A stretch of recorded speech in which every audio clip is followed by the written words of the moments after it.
Hoje nós vamos dar continuidade à nossa série sobre homens comuns, chamados em comum, e um chamado incomum. A gente veio de uma série falando sobre avivamento e entendemos de entrar nessa série porque Jesus ele chamou para avivar a terra pessoas comuns, como nós.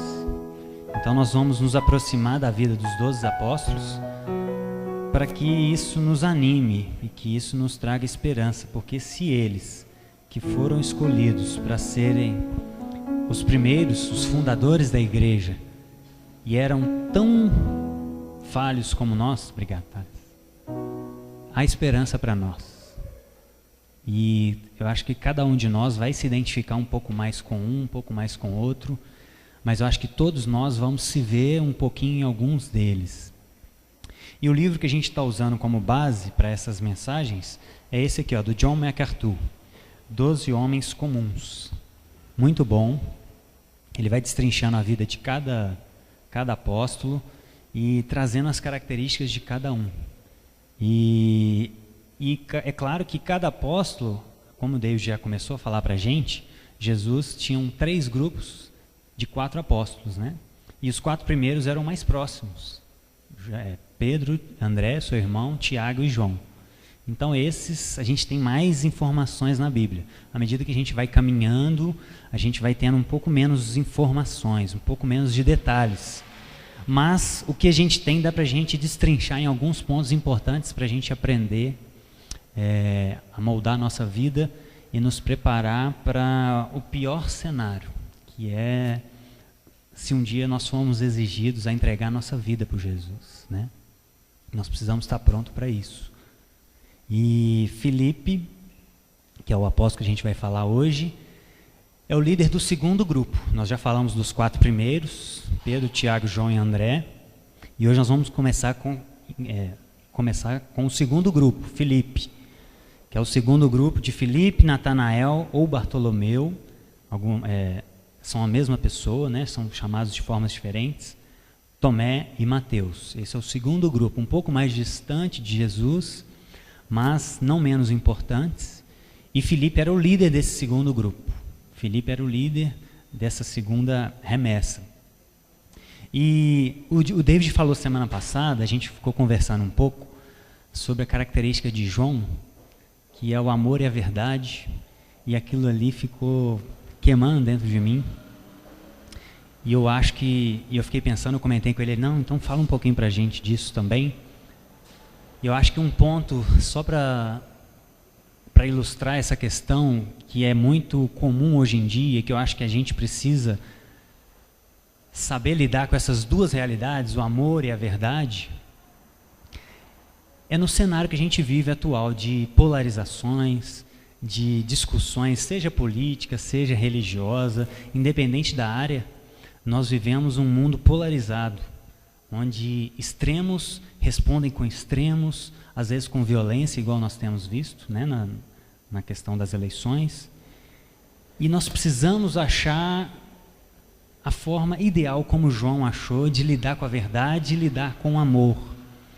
Porque um grupo hoje de cristãos tem focado muito no amor e esquecido da verdade, tem abandonado princípios, tem abandonado valores importantes para a nossa fé e tem aberto as portas para a igreja, que é bom, que é verdadeiro, que é justo, mas não tem confrontado, não tem trazido verdade, não tem exortado.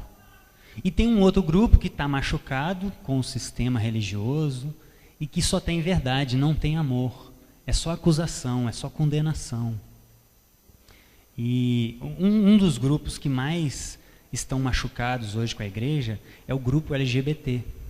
Então nós vemos comunidades que abriram as portas de forma correta, mas não exortam, não corrigem em amor. E tem um outro grupo que não deixa nem entrar na igreja, esse grupo, e que só traz condenação. Então acho que nós precisamos, nesse tempo, aprofundar nessa questão. Amor e verdade são coisas muito importantes para nós hoje. E precisamos entender que o verdadeiro amor é um amor que corrige. Amor que não corrige não é amor. Então acho que isso é muito importante para nós. E aí nós vamos entrar em Filipe hoje então, irmãos. Filipe significa em grego aquele que gosta de cavalos, né? Esse é o significado de Filipe. E ele era um homem, um judeu, provavelmente um judeu helenista, que é um judeu de fala grega. E quando a gente viu lá no panorama que teve o período helenístico, que Alexandre o Grande começou a desenvolver, a colocar a cultura grega em vários lugares da Palestina, e aí muitos judeus nasceram nesse contexto grego. Então provavelmente Filipe era um judeu helenista, que falava a língua grega. E é por isso que o Novo Testamento todo foi escrito em grego, porque a maioria dos destinatários eram pessoas de fala grega. Ele é de Betsaida, cidade de Pedro e André. Então tudo indica que Pedro, André e mais outros 4 apóstolos, junto com Filipe, todos eram da mesma região e eram pescadores. Então dos 12 apóstolos, 7 provavelmente eram pescadores e pessoas que se conheciam. Então Jesus, até nisso, ele pensou para formar o seu grupo.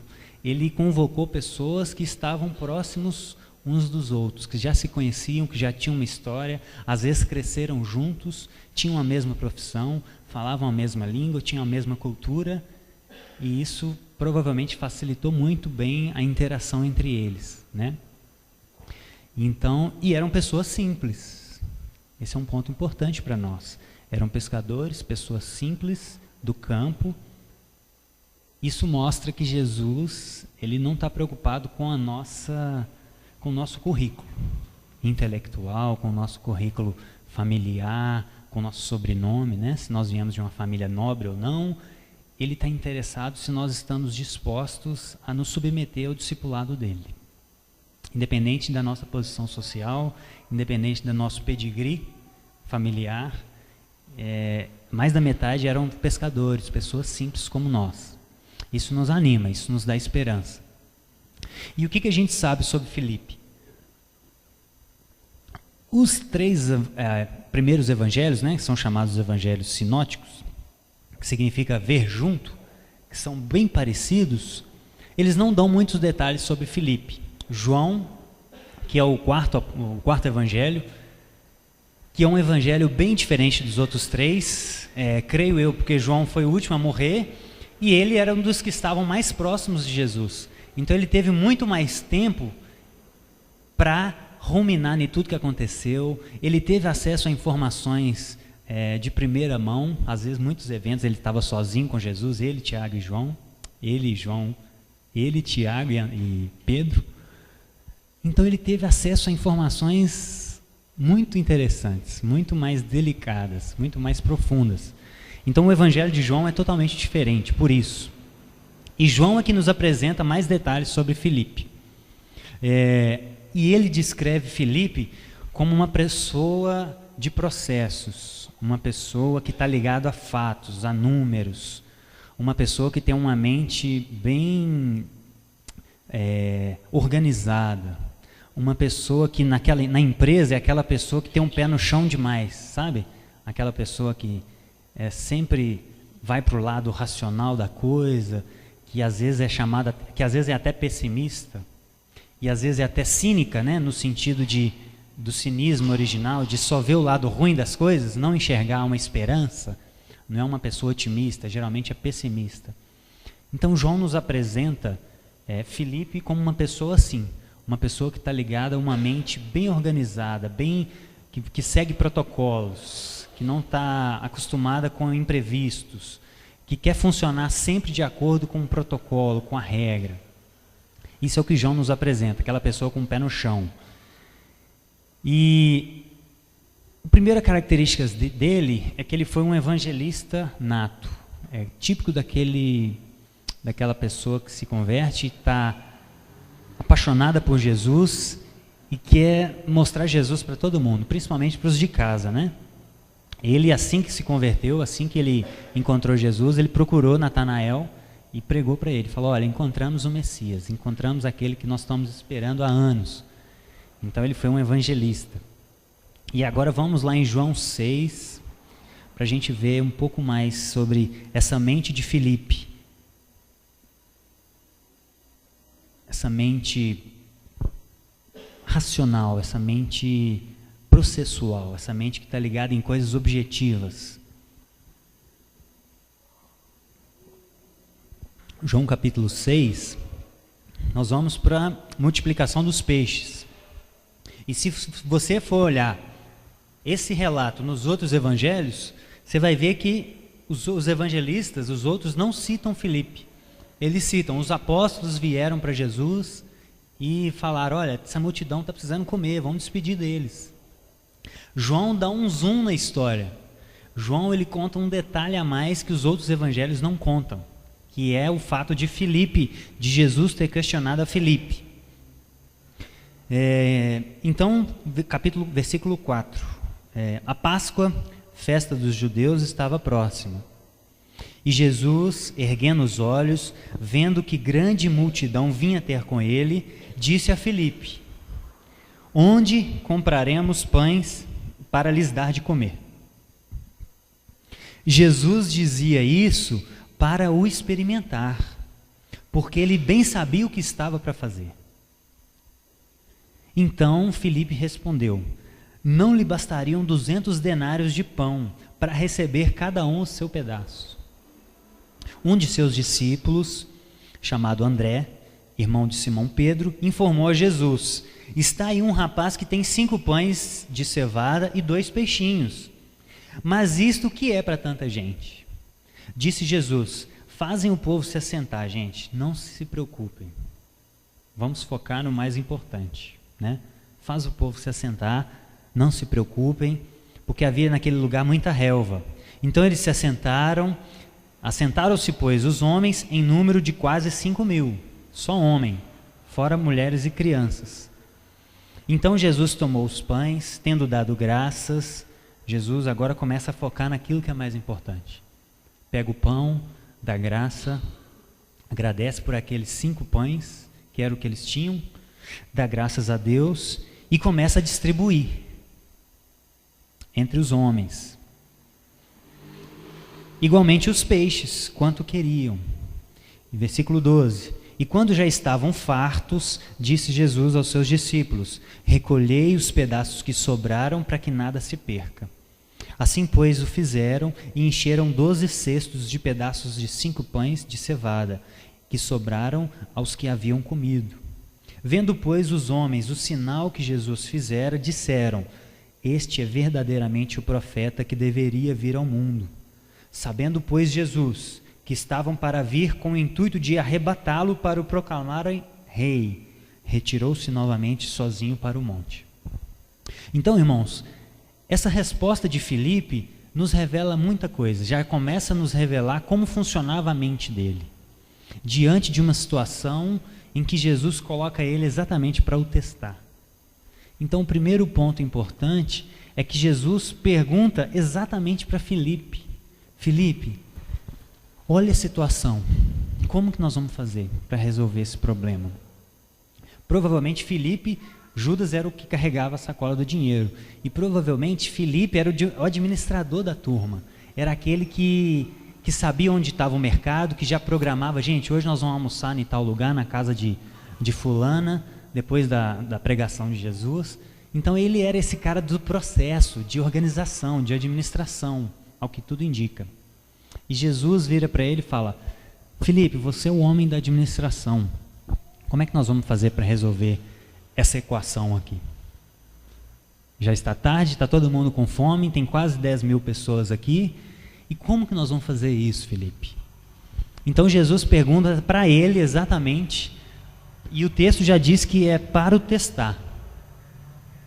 Então Jesus, no processo de discipulado, ali naquele momento, né, no discipulado da vida, porque esse é o discipulado verdadeiro, o discipulado da vida, faz uma pergunta retórica para ele, né? Uma pergunta que ele já sabia a resposta, porque ele já sabia o que ele iria fazer, mas ele queria ver o que estava dentro de Filipe. Ele queria ver como Filipe ia enxergar aquela situação, com qual óculos Filipe iria ler a realidade ali naquele momento. Se Filipe ia levar em conta tudo que ele estava vendo e ouvindo e presenciando ao longo dos anos, caminhando com Jesus, ou se ele ia focar simplesmente na razão dele, na mente organizada dele, em números, em fatos. E Filipe responde com contas. Filipe fez uma conta muito complexa, gente. No versículo 6, olha o que ele diz: não lhe bastariam 200 denários para cada um receber o seu pedaço. Um denário era um dia de trabalho braçal na época, né? Então, se a gente for trazer para hoje, por exemplo, uma diarista ganha em torno de R$100, de 90 a 150 reais, né, por dia, uma diarista. Então, seria mais ou menos Filipe falando assim, olha, 200 dias de trabalho daria R$20.000. E 1 quilo de pão de sal hoje custa R$12. Então, com 20 mil, a gente conseguiria comprar 1.666 quilos de pão. Imagina a gente estar no meio de uma multidão de 10 mil pessoas, aproximadamente, e ele fazendo essas contas na cabeça. Então, se a gente tivesse 20 mil reais, a gente compraria 1.666 quilos de pão, de 50 gramas cada pão, que daria aproximadamente 33 mil pães. E se a gente dividir para essas 10 mil pessoas, dariam 3 pães para cada um. Hoje, né? Na época, provavelmente era mais difícil, então não daria nem para cada um receber o seu pedaço. Mas esse foi o tipo de conta que Filipe fez nessa hora. Isso revela um pouco do caráter dele.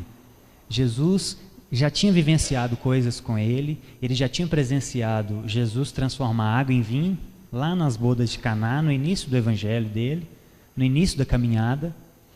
Ele já viu Jesus fazer vários milagres, ele sabia do potencial de Jesus, ele sabia que Jesus era o profeta que deveria vir ao mundo, ou pelo menos já estava entendendo isso, mas ele já tinha muitos sinais claros do que Jesus podia fazer. E Jesus, ao confrontar ele diante de uma situação da vida, ele faz contas. Ele vai para os números. Não que isso em si seja um problema, a questão é se a gente enxerga só isso. Se a gente não consegue transcender isso. Esse é que é o problema. E ele faz essa conta complexa na cabeça, e a sua desumanidade vem à tona. Jesus esperava uma outra resposta, ou pelo menos um complemento a essa resposta. Ele poderia até falar: Jesus, eu sou bom com números, então se a gente tivesse 200 denários, que a gente não tem, não daria para cada um receber um pedacinho de pão. Porém, Jesus, eu sei que o Senhor é o Deus que traz as coisas à existência. O Senhor dá água, o Senhor faz vinho. Então eu creio no seu poder, Jesus. Então eu creio que o Senhor pode fazer um milagre aqui. Era isso que Jesus estava esperando ouvir dele. Mas ele não conseguiu enxergar isso. A mente dele estava dentro da caixinha, né? Igual o Daniel fez na arte para a gente. A mente dele estava dentro de uma caixinha, limitada pela sua visão, e ele não conseguiu enxergar fora da caixa. Ele não conseguiu enxergar possibilidades naquela situação. A mente dele foi ilimitada. Ele foi um racionalista ali. Ele focou somente na razão. Ele não foi racional. Racional seria entender a situação razoável da coisa. Olha, nós temos 5 pães só, mas o Senhor é Deus, então faz sentido que o Senhor possa multiplicar esses pães. E Filipe não conseguiu ver isso, irmãos. E às vezes a gente também não consegue.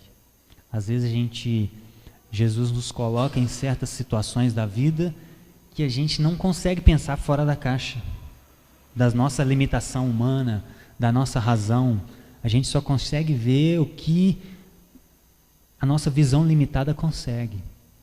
Mas se a gente crê num Deus poderoso, num Deus que é criador de tudo, num Deus que pode fazer tudo, e a gente enxerga a vida pelo olhar dele, a nossa visão é ampliada. A gente consegue enxergar para além da caixinha que a gente está preso. E Filipe não percebe essa oportunidade e conseguiu ver apenas um problema burocrático. Ele só enxergou a burocracia. Foi igual Abraão e Sara quando Deus fala para eles assim: Abraão, eu vou te dar um filho, natural. E Abraão, que já conversava com Deus, que já conhecia o Deus poderoso, só consegue enxergar a vida pelo lado biológico. Tipo assim, mas Jesus, mas Deus, eu sou velho. E Sara chega a rir de Deus, né? Como assim, eu vou ter prazer ainda? Eles também viram a vida só de um ponto de vista limitado, só do ponto de vista biológico. Mas eles estavam falando com o Deus que criou tudo, que poderia fazer qualquer coisa, e inclusive fez, né? Deu um filho para eles na velhice. Foi igual a Moisés também, gente. Moisés estava no deserto, viu a sarça ardendo e não se queimando, falou diretamente com Deus. Deus mostrou para ele, olha, se o povo não acreditar, faz o seguinte, joga o seu cajado no chão, ele vira cobra na frente dele, agora pega no rabo, o negócio volta a ser um cajado, agora enfia a mão dentro da sua túnica, a mão fica leprosa, agora enfia de novo, a mão volta. Moisés já tinha tido várias experiências sobrenaturais com Deus, e aí Deus falou com ele, está entendido agora? Viu meu potencial? Viu que eu sou Deus? É eu que sou Deus? Tá, então agora vai tirar o povo do Egito. E aí Moisés o que faz? Mas eu não sei falar em público. Deus só consegue enxergar uma burocracia, só consegue enxergar um problema mínimo diante de uma situação que pode ser imensamente gloriosa para Deus. Então isso ocorre conosco também. Às vezes a gente enxerga a vida muito limitadamente. E Filipe apresentou essa visão limitada. E é interessante, gente, que às vezes um problema, uma dificuldade na nossa vida é exatamente a oportunidade que Deus tem para manifestar a sua glória, para fazer algo novo, para trazer um ensinamento profundo para nós, para manifestar a sua glória ao mundo. Então o problema, ele só é um problema para nós. Para Deus ele pode ser inclusive uma solução. E Deus é especialista em fazer bênção de maldição. Ele é especialista nisso. Então a gente precisa enxergar o mundo dessa maneira. Um problema pode não ser um problema, ele pode ser uma oportunidade para que Deus se manifeste a sua glória. E a gente já falou disso, por exemplo, o encontro com a morte pode trazer benefícios imensos para nós. E a gente viu Tom Shadyac, que eu falei aqui uma vez, que era aquele cineasta que teve um acidente, quase morreu, ele ficou em coma, ficou quase morto, e quando ele começou a cair em si, ele era um cara milionário, vivia uma vida extremamente esbanjadora, e esse encontro com a morte foi a chave para ele repensar na vida dele, e falar assim, o que eu estou fazendo na minha vida? Como que eu vou viver uma vida nesse nível social, sendo que tem pessoas morrendo de fome do outro lado da rua? E ele chega à conclusão que aquilo ali era uma doença mental. O estilo de vida que ele vivia era uma doença mental. E aí vende tudo que ele tem e começa a viver uma vida simples e começa a viajar o mundo para dar palestras. Então esse foi o start para ele. Essa dificuldade, esse problema que ele viveu, foi uma oportunidade que ele nem cita Jesus, nem Deus, ele conheceu pela revelação natural, né? Pela natureza.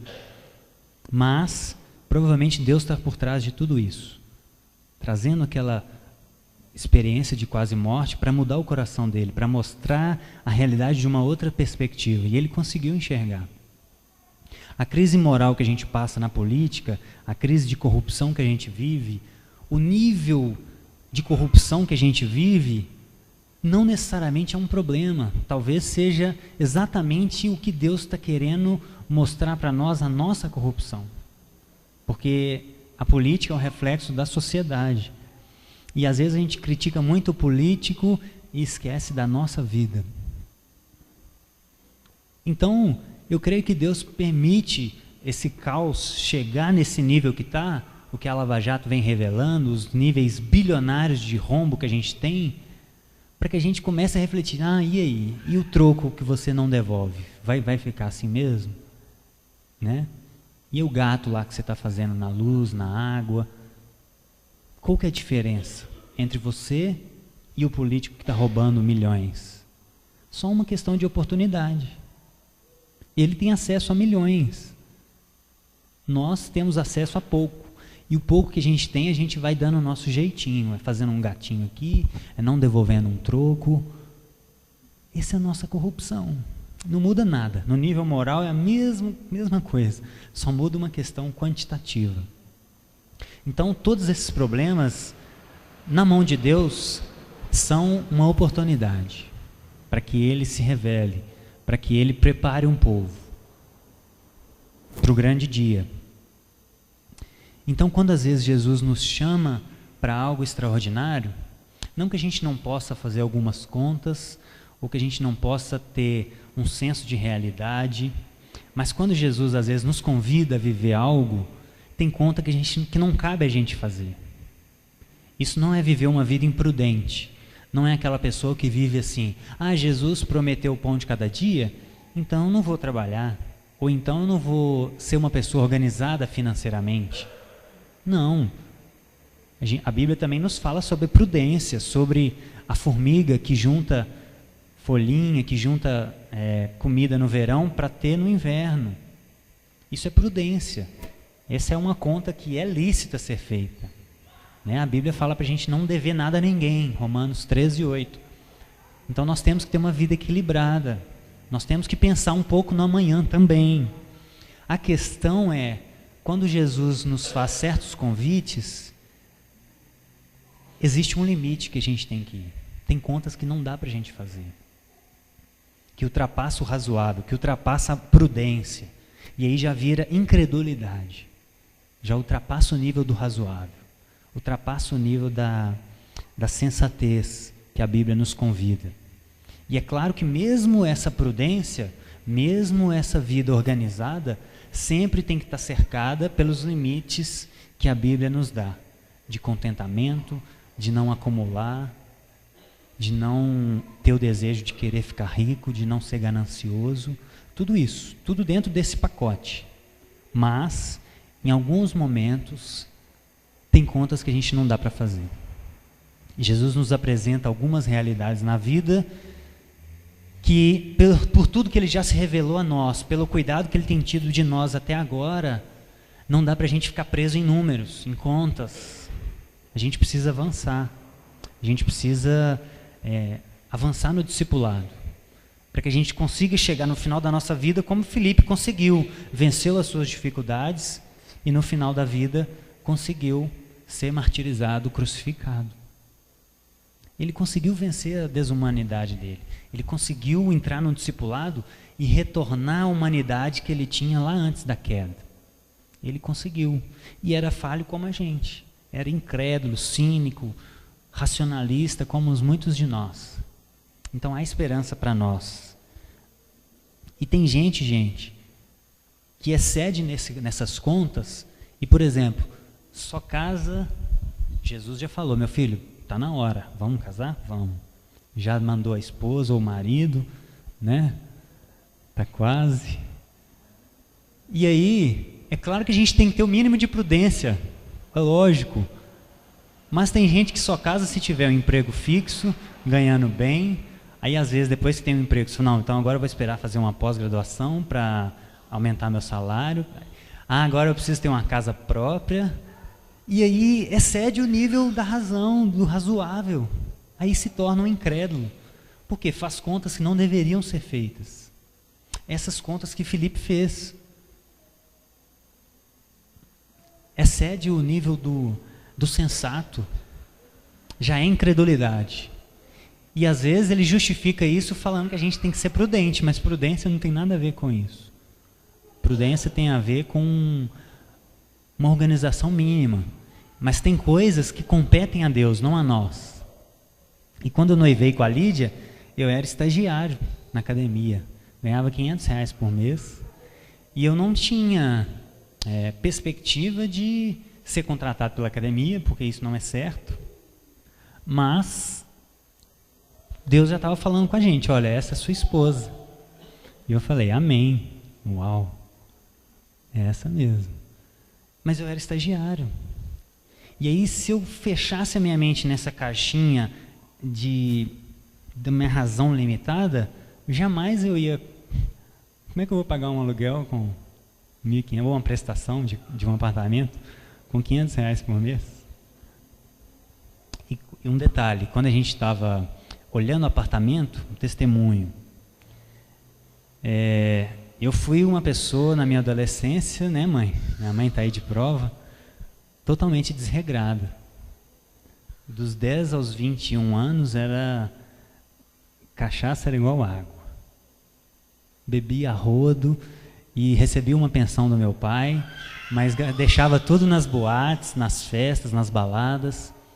E quando a gente foi olhar o apartamento, eu fui muito confrontado, porque a gente achou um apartamento que tinha que dar R$60 mil de entrada, porque o senhorzinho comprou para as filhas e estava vendendo urgente, porque as filhas não iam morar aqui, iam mudar para outra cidade, outro estado, e ele já tinha pagado R$60 mil na planta, e ele queria vender para não entrar no financiamento. Então a gente tinha que dar uma entrada de R$60 mil para continuar pagando o restante, que ele iria entrar nas prestações. E aí, para minha vergonha, o homem da casa não tinha nenhum real na carteira. E a Lídia, desde criança, uma mulher, uma administradora nata, né? Todo o dinheirinho que ela recebia de mesada, ela ia guardando. Então a Lídia tinha R$30 mil guardado. E o homem da casa não tinha nada. E aí eu falei, nossa Deus, que vergonha. Mas Deus foi muito misericordioso comigo. A gente começou a olhar empréstimo para arrumar esses 30 mil. E olhamos no nome da minha mãe, no nome dos pais dela, eu não tinha nome, né? Eu era estagiário. Olhamos várias possibilidades. Chegamos no final da semana, a gente não tinha condição nenhuma de arrumar esses 30 mil para dar entrada no apartamento. E aí falei, vamos orar, amor. Já fizemos tudo que a gente pode, já fomos prudentes, fizemos a nossa parte. Então vamos orar para entregar a Deus para que Ele faça o que a gente não pode fazer. E eu lembro que a nossa oração, irmãos, foi muito assim, Pai, nós fizemos o que a gente pode, se for da Tua vontade esse apartamento, que era uma oportunidade muito boa, estava abaixo do preço, se for da Tua vontade, amém. Mas se não for da Tua vontade, nos fala claramente, porque a gente tinha que dar resposta rápida para o senhorzinho, porque tinha muita gente querendo. Nos dá uma resposta clara, para que a gente entenda que o Senhor está falando com a gente. Sim ou não, seja que sim, seja que não. E aí, irmãos, no outro dia, eu acho que eu estava na academia, minha mãe me liga, falou, Bruno, tem uma carta aqui do governo para você. Meu pai é funcionário do Estado e faleceu quando eu tinha 8 anos. Então, por um tempo eu recebi uma pensão dele e depois parei de receber, com 21 anos. E aí, minha mãe me manda essa mensagem falando que tinha uma carta lá. Quando eu cheguei em casa, abri a carta, era uma pensão retroativa de um valor errado que eles tinham pagado. E era um valor de 30 mil reais. Então, assim, naquela hora eu falei assim, nossa Deus limpou minha vergonha de uma forma tremenda, né? Na verdade, eu acho que era 49 mil, aí descontou já o imposto de renda e ficou exatamente 30 mil reais. E aí eu liguei para a Lídia e falei, amor, você não vai acreditar. Ele falou claramente, nada mais claro que isso. E aí demos a entrada no apartamento e estamos pagando, graças a Deus. Então, gente, que eu quero, qual é o valor que eu quero trazer para a gente? Existe um limite do razoável que Deus exige de nós. A gente em alguns momentos tem que dar um passo um pouco no escuro. É igual andar de carro à noite. A gente enxerga só um pouco. O resto ele vai se revelando no caminho. Ele não vai mostrar o caminho todo para a gente. Então a gente precisa um passinho de fé da nossa parte. E não ficar preso nesses cálculos racionalistas que não conseguem enxergar para além da caixinha da nossa mente limitada. Porque a nossa mente é limitada. A gente não enxerga o tudo da vida, a gente não enxerga as possibilidades todas que Ele tem para nós. E a gente precisa dar esse passinho. Esse passinho a gente tem que dar. E aí o resto Ele vai se revelando ao longo do caminho. E a gente vai conhecendo Ele mais e a gente vai amando Ele mais, porque Ele é um Deus que cuida da gente. E Ele cuidou de mim, e se não fosse Ele, eu ia passar uma vergonha. A minha esposa tinha a parte dela e eu não tinha a minha. Eu deveria ter tudo, na verdade, né? Eu deveria ser Mas Ele limpou minha vergonha. Então, gente, a fé, ela é prudente, ela é racional. O que passar disso é incredulidade. Existe um limite. A gente precisa dar um passinho no escuro. A incredulidade, ela é racionalista.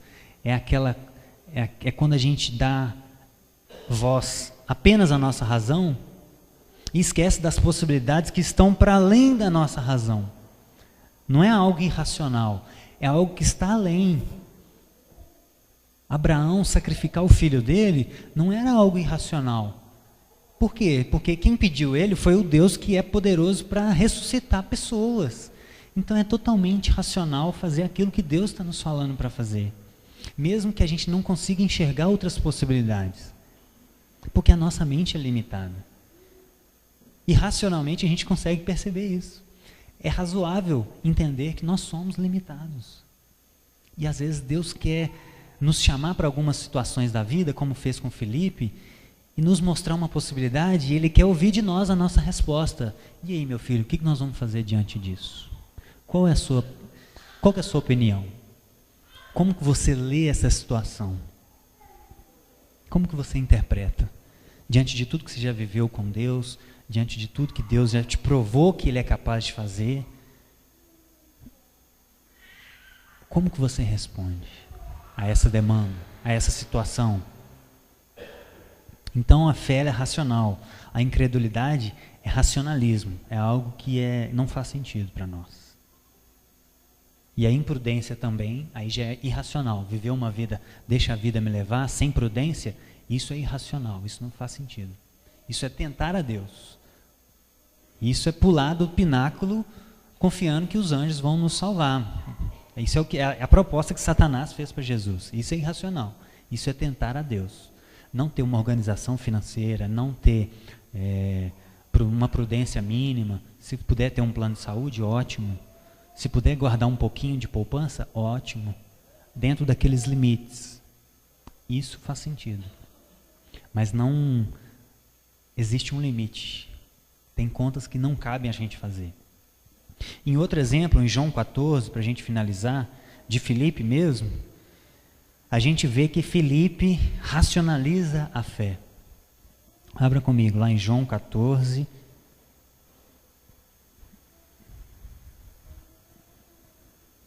Filipe agora foi parceiro de Tomé, né? Vamos ler a partir do 4. João 14, 4.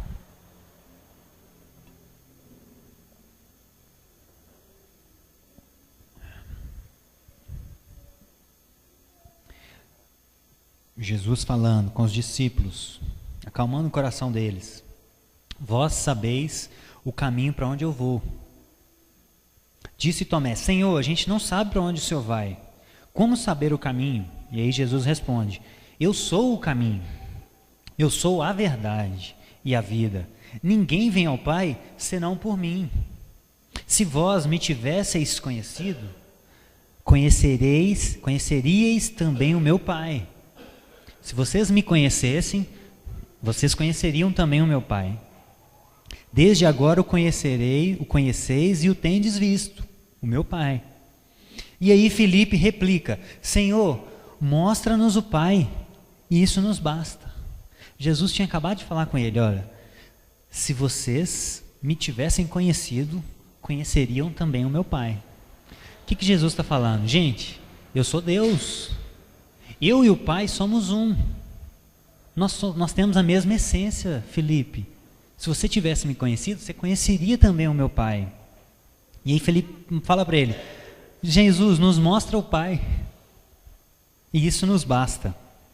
E aí Jesus fala com ele, Filipe, que racionalidade é essa, Filipe? Há tanto tempo eu estou com vocês e vocês não têm me conhecido? Entendeu, Filipe? Você está pedindo para mostrar o Pai e você não tem me conhecido? Quem vê a mim, vê o Pai, Felipe. Como que você diz, mostra-me o Pai? Como assim? Você não é tão racionalista? Você não pensa tanto? Você não é tão ligado a fatos, a evidências? Como assim, Felipe? Você não crê que eu estou no Pai e o Pai está em mim, como eu tenho dito? As palavras que eu vos digo, eu não digo por mim mesmo, mas o Pai que permanece em mim faz as suas obras. Então, Felipe, se você não consegue dar esse passo, além daquilo que você consegue enxergar, pensa um pouco, Felipe. Versículo 11. Crede que eu estou no Pai e o Pai está em mim. Crede ao menos por causa das obras. Crede ao menos pelas evidências. Se você não consegue ser como a maioria, que crê sem ver, crê pelo menos pelaquilo que você já viu eu fazendo, pelas obras que você já viu eu fazendo. Em verdade vos digo, aquele que crê em mim fará também obras maiores que eu faço. E ele continua. Então, gente, Filipe viu Jesus transformar água em vinho. Filipe, em João 8,58, ouviu Jesus falando, antes que Abraão existisse, eu sou. Eu sou ali é o nome de Deus, é YHWH. Jesus falou naquela hora que eu sou Deus. E é por isso que os judeus queriam apedrejar ele, né? Depois que ele fala isso. Porque isso era uma blasfêmia. Mais especificamente, em João 10,30, Jesus já tinha falado, eu e o Pai somos um. Então Filipe já tinha ouvido isso, ele já tinha vivenciado isso.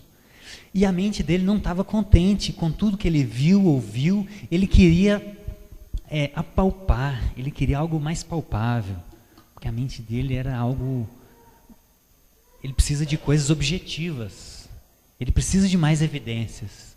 Na verdade, não é mais evidência, ele precisava ver Deus materializado, o Deus Pai materializado. Mas o pior é que o Deus Pai estava materializado lá. Mas ele queria ver o Deus Pai. Ele não conseguiu enxergar para além da caixinha dele, da cabeça dele, da razão limitada dele. Então ele racionaliza a fé. E Jesus fala com ele assim, como assim, meu filho? Eu estou há tanto tempo com vocês, você não está entendendo que eu e o Pai somos um? Que eu não faço as coisas de mim mesmo? Eu estou aqui fazendo aquilo que eu vejo meu Pai fazer? Como assim? Pensa um pouco. Se você não crê, se você não consegue enxergar para além disso, crê pelo menos pelas minhas obras. Então Jesus se compadece da limitação dele e fala assim, olha, se você não crê sem ver, crê pelo menos por aquilo que eu já te mostrei. Pelo menos por isso. E a gente precisa tomar cuidado para a gente não racionalizar a fé.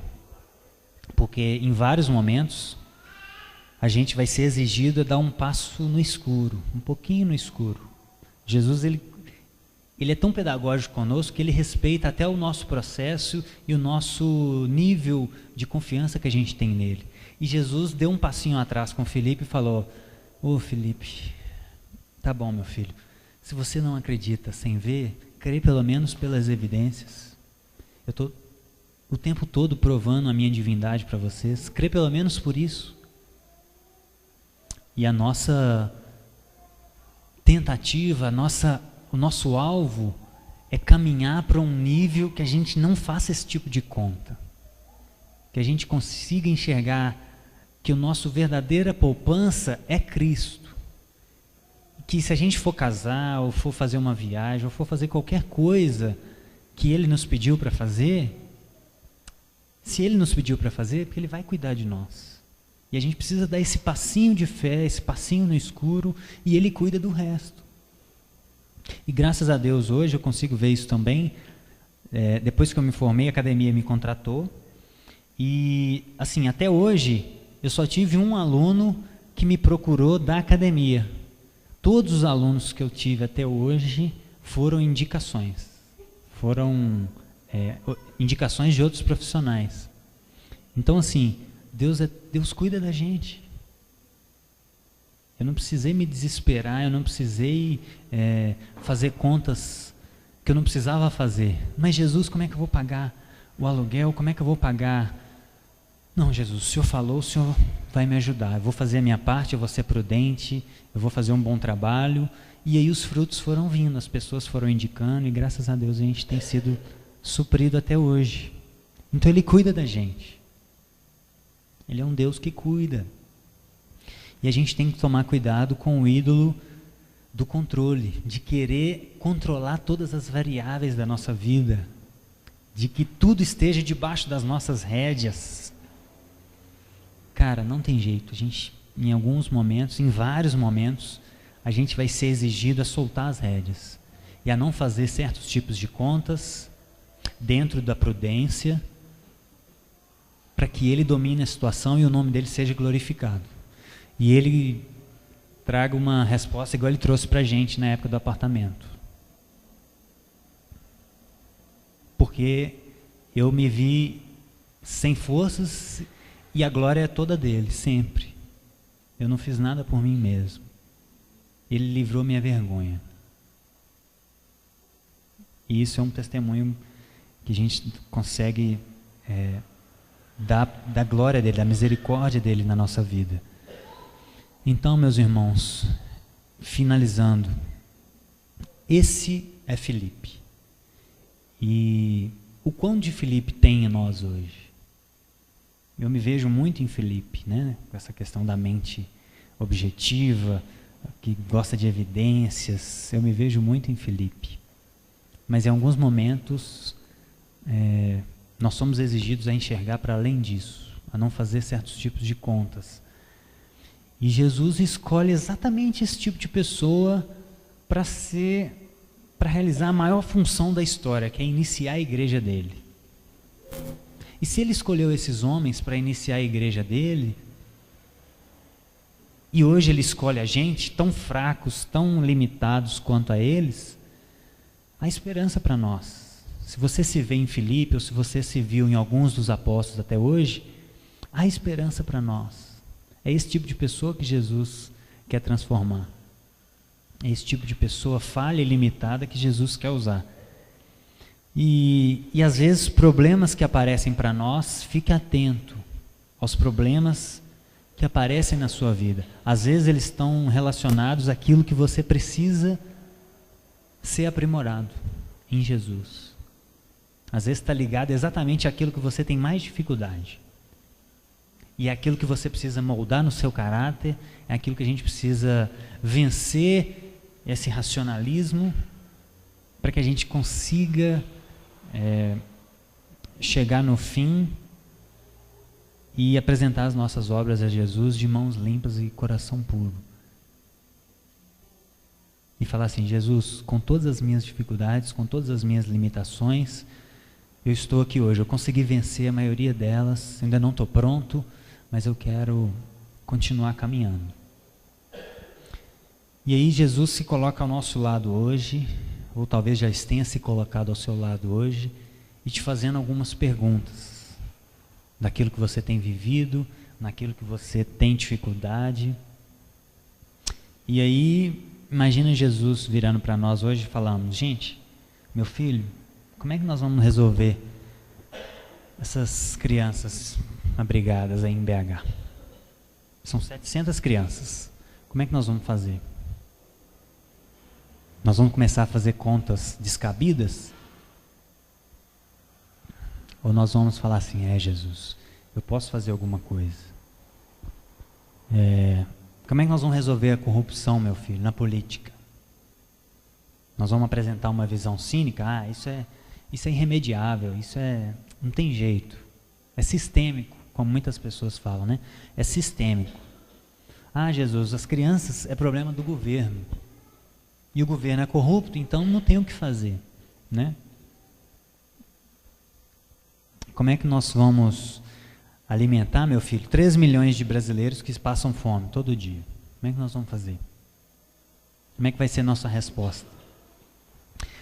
Jesus, mesmo se todos nós aqui juntássemos tudo que a gente tem, vendesse tudo, não daria para nenhum receber um prato de comida. Nenhum receberia o seu pedaço de pão, como diz Filipe, né? E outra coisa, Jesus, isso é enxugar gelo. Não adianta a gente dar comida para essas pessoas. E por sinal, muitas delas são preguiçosas. Como é que nós vamos ficar alimentando preguiçosos? Essa é a nossa resposta. E aí eu creio que Jesus responderia algo assim: tudo bem, meu filho, é mais fácil falar isso do que pensar em políticas de geração de renda sustentável, não é verdade? Não é muito mais fácil fazer contas que não devem ser feitas e julgar o problema para terceirizar o problema, do que você ser a resolução do problema e desenvolver políticas públicas de geração de riqueza para que eles se sustentem. É muito mais fácil chamar eles de preguiçoso, e de fato eu concordo, meu filho, muitos deles são preguiçosos. Mas não seria melhor a gente educar eles a não ser preguiçosos? Porque muitas vezes eles são assim porque eles nasceram numa cultura de pobreza espiritual, que eles herdaram essa cultura. Então é mais fácil a gente terceirizar a culpa, fazer contas que a gente não deve fazer, ou ser a resposta para os problemas que a gente enfrenta. Então é isso, meus irmãos. Eu acho que Jesus está diminuindo as nossas desculpas. A gente tem caminhado para um nível de aprimoramento em Jesus radical, porque quem não ama menos pai e mãe, ou a sua própria vida, ou tudo que tem, não pode ser meu discípulo. Esse é o nível de discípulo que Jesus espera. Aquelas pessoas que não amam mais os seus familiares, seus filhos, que não amam mais a sua vida e que não amam mais tudo que tem, tudo que lhes foi confiado, porque nós não temos nada. Esse é o nível de discípulo que Jesus, esse é o nível de gente que vai encontrar com Jesus. Agora, que nível a gente está? Onde a gente está hoje? Como a gente responde às perguntas que Jesus tem nos feito hoje, com relação aos problemas da nossa humanidade? Quais contas a gente tem feito? Temos feito contas prudentes ou temos entrado em contas que não tem nada a ver, apenas para justificar a nossa incredulidade? Então eu queria que você refletisse um pouco mais sobre isso, fechasse os seus olhos, e orasse a Deus, para que Deus nos se revele a nós, para que Deus traga luz dentro de nós, que Ele traga verdade dentro de nós, e que a forma como a gente responde a algumas questões que Ele nos apresenta, demonstrem aquilo que está dentro de nós. O que vem para fora quando a gente responde? Qual tipo de conta a gente tem feito? Que tipo de pessoa a gente quer se tornar? Jesus, eu te peço, Paizinho, nessa manhã, nos faça mais perguntas, Pai. Nos confronte mais, nos apresente situações que vão moldar a nossa forma de enxergar o mundo, que vão trazer à tona se existe esperança para além do túmulo na nossa vida, ou se nós vivemos puramente por aquilo que conseguimos ver aqui na terra.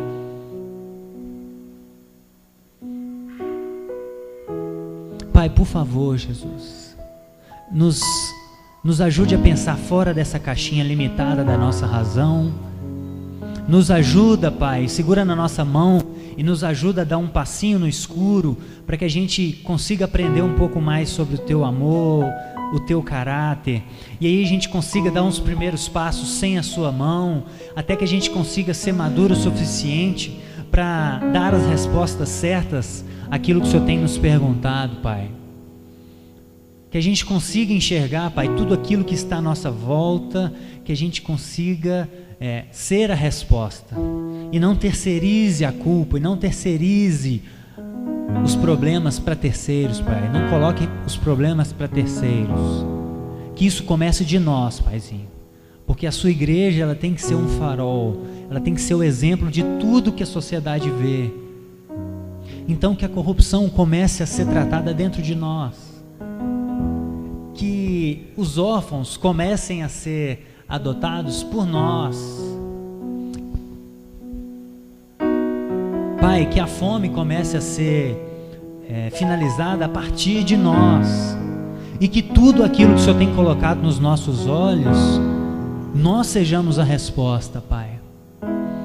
Então, Pai, nos livre da incredulidade, nos livre do racionalismo, nos livre, Paizinho, da imprudência também. Não nos deixe ser nécios, Pai. Traga-nos, Jesus, a prudência, a fé e a razão. Restaure tudo isso na nossa vida, Pai. Que sejamos pessoas de fé, que sejamos pessoas prudentes, que sejamos pessoas capazes de fazer as contas corretas, Pai. E quando as nossas contas acabarem, quando a calculadora não tiver mais como dar respostas para aquilo que o Senhor nos propõe, que a gente consiga dar esse passinho de fé, Jesus, e confiar na sua mão poderosa, que nos carrega, que nos livra da vergonha, quando só o Senhor pode fazer algo, como foi com a minha vida e como é com vários dos meus irmãos aqui, Pai. Por favor, Jesus, precisamos acabar com as nossas desculpas, precisamos entrar num nível de discipulado mais radical com o Senhor, precisamos repensar toda a nossa existência, toda a nossa sociedade, tudo que está à nossa volta, Pai. Nos ajuda a enxergar tudo isso como o Senhor enxerga. Ajuda-nos, Senhor, na nossa falta de fé. Ajuda-nos na nossa mente racionalista, com a nossa mente factual, com a nossa mente voltada para os números. Nos ajuda, Jesus. Tenha misericórdia de nós e nos corrija, para que possamos ser como Filipe, e que consigamos subir numa cruz e ser crucificado como o Senhor foi. Nos livre desse cálice, Pai. Tomara que não precisemos chegar nesse nível, mas queremos estar preparados se isso for necessário, Pai. Porque é esse tipo de pessoa que são discípulos de verdade. Esse tipo de pessoas que o Senhor quer encontrar no reino vindouro. É esse calibre de pessoas. E nós caminhamos dia após dia, de glória em glória, para sermos transformados a chegar nesse nível, Pai. É isso que nós te pedimos, e é isso que nós te clamamos, não só para nós, não só para as pessoas que estão à nossa volta, mas para toda a tua igreja, em nome de Jesus. Amém. Amém, irmãos? Amém. Uns recadinhos. Amém, muito bom. E eu achei especial perceber que quando Jesus alimenta todos, vira para os seus discípulos e fala assim: vai lá buscar os pães que sobraram, porque não podemos ter desperdício. Pode ser que tenha uma multidão ali, logo ali, né? E aí os 12 vão, quer dizer, os discípulos vão, e eles recolhem quantos cestos? E quantos discípulos eram? Eu fico imaginando a cara dos discípulos que não tiveram fé para orar para o pão ser multiplicado, agora recolhendo a sobra, e a sobra sendo exatamente um cesto cheio para cada um. Talvez Jesus queria comunicar para eles assim: vocês ainda não sabem, mas o que vocês têm dentro alimentam as pessoas e ainda tem para você continuar levando para mais pessoas que tiverem fome. Nós já temos recebido do Pai mais do que merecemos, mais do que precisamos, e nós somos um canal, nós escoamos, né? Passa por nós, e eu imagino a cara deles, né, levando o cesto, cada um olhando para o outro assim, falou: ih, deu errado hoje, porque Jesus quebrou a matemática de Filipe e consequentemente deu uma lição, uma lavada em todo mundo.